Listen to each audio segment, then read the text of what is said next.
discussing the implications of the United States President Joe Biden's decision to withdraw the American troops from Afghanistan.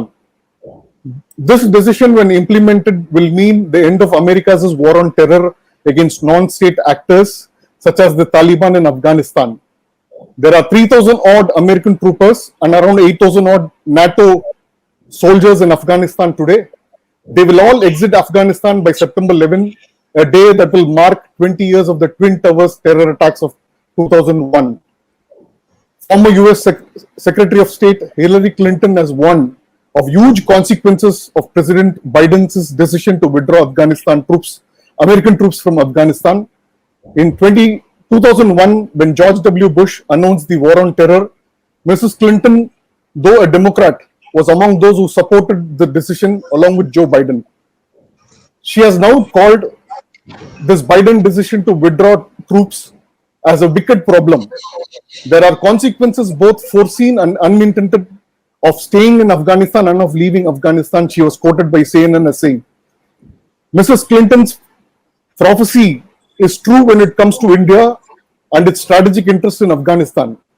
A high-stakes great game is expected to be played by powers in the region such as China, Pakistan, Russia, Iran, and of course India when the Americans exit Afghanistan. There are more serious implications for civilian and non-combatant Afghans themselves. To discuss these issues, we have two eminent thinkers today joining us. I would like to welcome Major General Neeraj Bali. He is a retired Indian Army officer. In his 4-decade military service, he has gained vast experience in counterinsurgency operations and in intelligence gathering. He has operated as part of the Indian Army in Jammu and Kashmir and in the northeast of India. General Bali is a Sena Medal awardee for gallantry. He is a founder of and the CEO of Landscape Advisors, a consulting firm focused on leadership training. Welcome, General Bali, to this discussion. I'm happy to have you here on the show today. Thank you. The other and the most important speaker of the day is Ambassador Vishnu Prakash. He's a retired Indian Foreign Service officer. He's also a law graduate, incidentally, if I may say. In his 3.5 years decade diplomacy career, he has efficiently served as India's ambassador to South Korea and as the High Commissioner to Canada, both very important positions as far as this present Modi government is concerned. And of course, he served in the UPA government also as ambassador to South Korea. I may correct myself there. Most importantly, he has served as India's spokesperson in the Ministry of External Affairs, a very important role. He is actually the government of India's spokesperson at that point in time when he deals with diplomatic matters. In his role as the spokesperson, he has gained insights into India's thinking on Afghanistan. That is precisely why we invited him to join this show today. He has in-depth knowledge on the subject, and his role as the spokesperson also demanded that he has a great understanding of the subject because he had to deal with the media at that point of time. Welcome, Ambassador Vishnu Prakash. I'm so happy to have you here and to reconnect with you after your retirement from service. To discuss the subject first, let me go to Ambassador Vishnu Prakash. Sir, considering that there has been talk of American withdrawal from Afghanistan for a decade or so now, since the Obama administration's time, but that never really came to that. If you see, even during Obama's regime, the announcement was made, but ultimately they didn't exit at that point in time. The partial withdrawal did happen. Do you think the withdrawal of troops from Afghanistan, as announced by Joe Biden this time, will really happen? What is your opinion on that, sir? Well, first of all, greetings and nice to reconnect with you. Nice to be on the show with you. I wish you had told your audience also that one reason you invited me is that you and I have the similar hairstyle. So that was yet another reason. And you make me sound as if, I've hung my boots. I have not. I continue to create problems for all and sundry. So that is my introduction. But yes, I think that the D-Day is finally arriving. I think that the US is fatigued after 20 years of conflict, which has taken a huge toll to some $2 trillion in terms of cost. 160,000 odd people have lost their lives. including American troops, it has taken a very heavy toll. And what has led to it is instability, violence, bloodshed.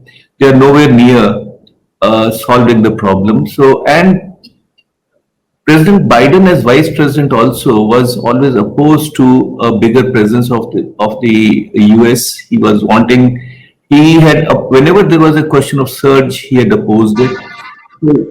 And by the way, this process started under President Trump, and what President Biden is doing is to bring it to a fruition. So I'm afraid we are seeing the withdrawal of the US. Already half of the troops have been withdrawn, and the other half are likely to go back home on or before the 1st of September.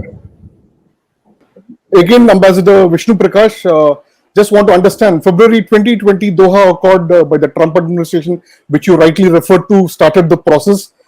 This accord that was clinched with Taliban, to withdraw. Do you think this decision was good in the context of the region itself, not just the American? For the Americans, it is obviously very good, but is it good for the region? What's your opinion on that, sir? Well, I am afraid it's not good for anybody other than Taliban and other than their patrons called Pakistan. It may or may not be good for the US because we are literally back to square one, or even worse than that, because this time Taliban is coming back triumphant. They believe that they have managed to uproot or to neutralize the world's biggest power. So they will be on a high. And if they are back to their good old ways, I think it will be difficult for everybody. But there is only this much that a nation can do and not more. I hold no brief for the US, but the fact remains that they started the Iraq conflict, and which distracted their attention, which is a part of history. And now Taliban controls half of the region area in Afghanistan. Their power is growing by the day. And I think we are in for a difficult period. We will see a lot of instability. Yes, nations are taking note of the fact that there will be violence, there will be disturbance, and the fundamentalism or Islamic fundamentalism that Taliban stands for again will get to the fore. Okay, General Bali, yes, the forces are withdrawing, which is quite obvious. What do you think would be the immediate military and geopolitical implications of this move by the Americans beyond inside Afghanistan and, of course, for the region itself? Will this emerging situation bode well for India? Well, let me begin by completely endorsing what the ambassador just said about the fact that this time the die seems to be cast. It seems to be set in cement. There is going to be a withdrawal. There are other indications that there would be a withdrawal for sure, in spite of some security analysts saying that if there is a great terrorist attack in the meanwhile, then there may be a little change, but I absolutely doubt that. I don't think Taliban have any interest whatsoever in upsetting this wonderful cart that has been set for them. The fact of the matter is that all the violence that has happened in Afghanistan since Doha, which has got exacerbated in some ways, is all directed at civilians. Nothing has been done against the US forces. It gives us the clearest possible indication that the Taliban are facilitating and are more than happy that the US make its withdrawal quickly and swiftly. And there are no spectacles, those unseemly spectacles of US troops being lifted off the rooftops by helicopters anymore. So they are facilitating. In fact, Al-Qaeda has also gone on and said, we support the Doha Accord. So to that extent, what Ambassador Prakash said is absolutely on the dot. As far as the geopolitical conditions are concerned, the implication for us are concerned, I once again agree, there is no wonderful way to look at it. Whatever is emerging, the return of Taliban, their triumph, the lack of any evidence whatsoever that they have changed their minds or hearts since they were last in power in 2001, the fact that many of them have been incarcerated in Guantanamo Bay and therefore would be carrying the scars and the trauma of what went on there. The fact that they are winners, there is zero leverage anybody has with them anymore, gives us the dark conclusion that geopolitically this is not going to be good for us. It's not going to be good for many, but definitely it is not going to be good for us. As a matter of fact, for whatever little influence we have in Afghanistan today, I think we are imminently at the edge of losing that particular influence. So that's my view as far as the broad overview of what I think. Okay, Ambassador Prakash, India has pledged, about $3 billion development aid to Afghanistan, and is already working on various projects, including the recently announced Satut Dam project. And previously, India-Afghanistan Friendship Dam, also known as the Salma Dam, was completed at an estimated cost of 300 million in 2016. India has also built a 218-kilometer road from Dilaram to Zarajin in Afghanistan, where it also lost men due to terror attacks that has happened on that project. How do you think India can protect its military, strategic, and economic interests in Afghanistan at this point in time, post the US withdrawal scenario? What is your thinking on that? I think that's a very, very pertinent question. But before that, I must say that the very pertinent points made by General Bali are something that I completely endorse. In that, the Taliban will now be buoyant, will be triumphant, will be harboring bitterness, and will be vengeful. So, and that practically no country, and I would dare say even Pakistan would have a limited leverage over them. So yes, that is true. The only bit that I'm hoping against hope, I'm not sure, is whether Taliban will factor in the aspect that for 20 years they were in the wilderness, and if they continue with their old bad ways, will they again have a problem? So if that weighs in, which is not very likely, then it may bring about a bit of a change. But coming back to the question that you are asking is, fortunately, what we have done in terms of infrastructure building is something that the Afghan people wanted, Afghanistan wanted, regardless of the political color. You mentioned Salma Dam, and Salma Dam brings power to and electricity to Kabul, or the parliament building that you refer to, or the road that you refer to, or so these are non-partisan projects. These are not glamour projects. These are not projects where money has been siphoned off. So India has invested in these projects as per the wishes of the people of Afghanistan, and we have lost our lives in the bargain. So I don't think that those projects will be affected, or those not projects, those infrastructure will be affected, or the small development projects. Now that gives me a little hope that the Taliban would want that to continue, because we are not doing it with an ulterior motive. Our motive is simply to see Afghanistan stable and in a position to take care of itself. So that I think is a positive factor. But the problem will be there'll be other difficulties.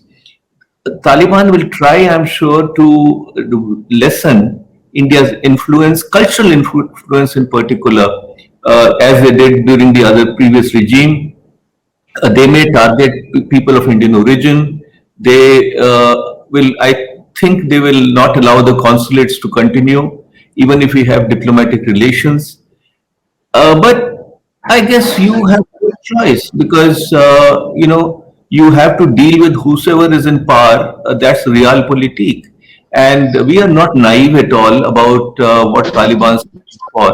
But therein lies the skill that, everybody shakes hands with the friend. But when you have an adversary, you have to shake hand twice while counting your fingers and making sure that no that things do not happen, or at least try to see that things do not happen in a way that you do not want them to happen. Okay, so General Bali, May I can just jump in for a minute? When, yeah, please, of course, please go ahead and do that, please. Once again, I think every word that has just been said rings true. I just want to add a little to it that there is a hope among some Western analysts that when the US withdraws, it's only withdrawing militarily and it will continue to exert some sort of influence. What that influence is going to be, how it will shape Taliban, nudge Taliban, is anybody's guess.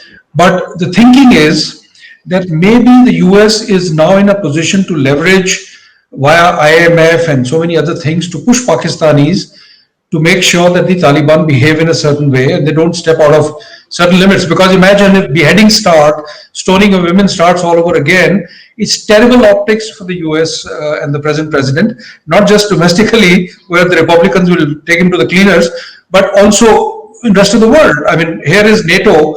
I heard the Secretary General say 2 days ago on BBC that we have global interests and we are going to protect global interests and we are going to stand up to China, etc., etc. How will you do that if you're not able to push Afghanistan into a certain way?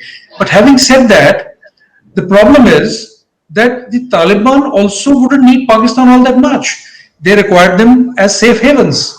The problem of safe havens is over. The country is there. As a matter of fact, I wouldn't be surprised if in 10, 20 years from today, they start eyeing Pakhtunistan as part of their NWFP as part of their country. So therefore, I agree that we are not in a great place as far as this is concerned. And much as it sounds like a pie in the sky, I believe we've got to open communication with Taliban, no matter how long it takes, no matter how hard and steep that mountain is, but that needs to be climbed.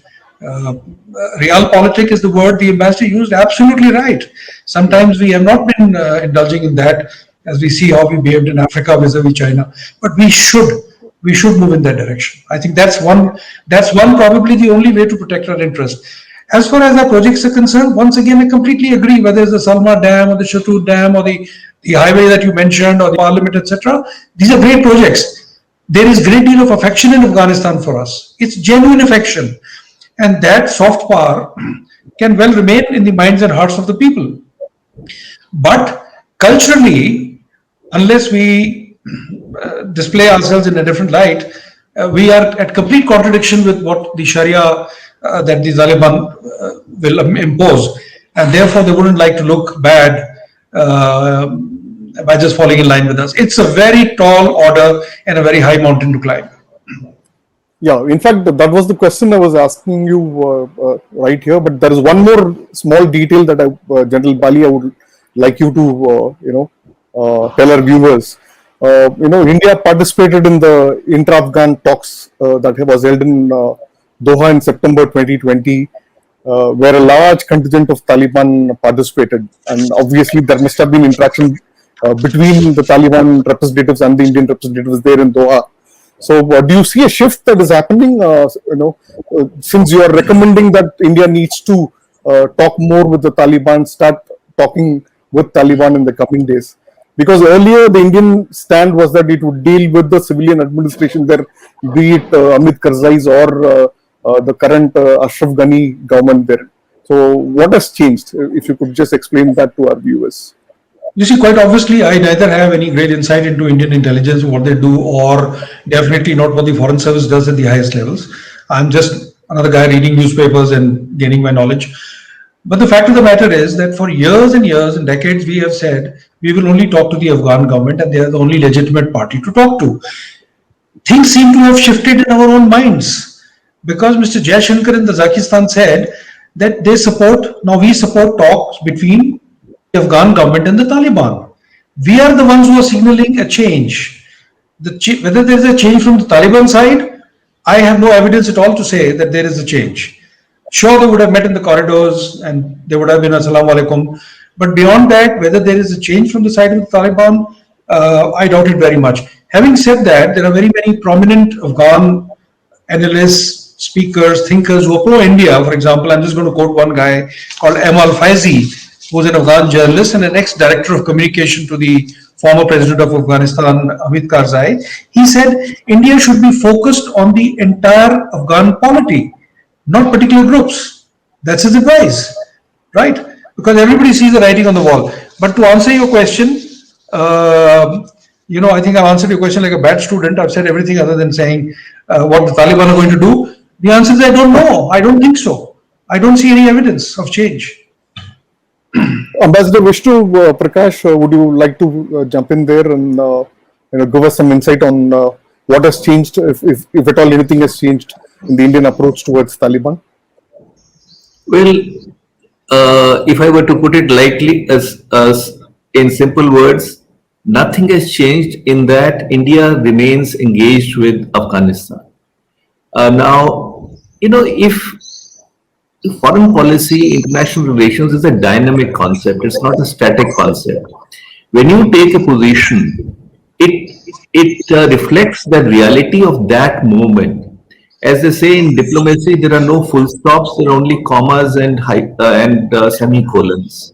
Now, it's a necessity today to engage with Taliban because they are quite likely to come to power. So we have two choices. Either we leave the field open to our adversaries and other players who have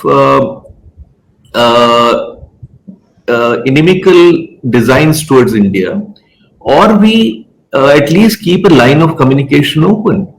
We are not being naive, we are being practical. Now, having Taliban with whom we do not have any line of communication will only adversely impact our interests. At least here, once we have a line of communication, there could be some infrastructure projects we can do. We can communicate with them. We can take up certain issues. There'll be at least it will moderate to a limited extent their attitude towards India. But we are very clear, there is no good Taliban, there is no bad Taliban, there is Taliban and which has only one outlook. So that is what we'll have to do because the implications of Taliban's return are significant for not just the subcontinent, but for beyond the subcontinent. And it is important that we stay engaged. Okay, sir. If I may just say something, Yes, sir, please. See, I, for one, as a layman, don't think that we should bank too much on our allies all the time. We should do our own heavy lifting. But having said that, we do have some leverage with US. The US is keen that we stay engaged and involved in Afghanistan. In March 2021, there was a conference on Afghanistan in Russia, where the participants were the Taliban, the China, Pakistan, and USA. We were not there. So I think we should try to use whatever leverage we have to apply all solutions to open the lines of communication with Taliban. And like the ambassador said, maybe we can offer infrastructure help, maybe we can offer some other help. But we should make a beginning because, status quo is obviously neither practiced in diplomacy nor is desirable. And if you mentioned to me that you read my article in Financial Express, where I had copy pasted somebody else's quote. It's my favorite quote. Some people love status quo long after quo has lost all status. Now we don't want to be those people. We don't want to be those people, right? So we want to move ahead. Yeah. Yes, sir. Can I? Yes, for sir, a second. I'm afraid that the US will lose a lot of influence and leverage now. And the assurances that are being meted out that they will stay engaged or they will conduct military strikes, air strikes, etc. I will not read much into them. But there are some reports that US is looking at staging facilities in Pakistan again. Now, if that is the case, it will have an impact. But yes, I do agree that we are literally on our own when it comes to Afghanistan now. And our proximity or friendship with the US will not help us, will in fact be read against it, would be seen against us. But there could be some commonality of ground with Iran, because Iran would has similar concerns as India has, but Pakistan, China, and to an extent Russia will be have their own outlook, which may or may not be similar to ours.